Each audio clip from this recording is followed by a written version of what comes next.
مومنو، جب تم آپس میں کسی میعاد معین کے لیے قرض کا معاملہ کرنے لگو تو اس کو لکھ لیا کرو، اور لکھنے والا تم میں کسی کا نقصان نہ کرے بلکہ انصاف سے لکھے۔ نیز لکھنے والا جیسا اللہ نے اسے سکھایا ہے لکھنے سے انکار بھی نہ کرے اور دستاویز لکھ دے، اور جو شخص قرض لے وہی دستاویز کا مضمون بول کر لکھوائے،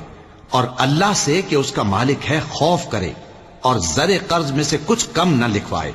اور اگر قرض لینے والا کم عقل یا ضعیف ہو یا مضمون لکھوانے کی قابلیت نہ رکھتا ہو تو جو اس کا ولی ہو وہ انصاف کے ساتھ مضمون لکھوائے، اور اپنے میں سے 2 مردوں کو ایسے معاملے کے گواہ کر لیا کرو، اور اگر 2 مرد نہ ہوں تو 1 مرد اور 2 عورتیں جن کو تم گواہ پسند کرو کافی ہیں،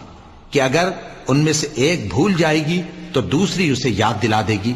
اور جب گواہ گواہی کے لیے طلب کیے جائیں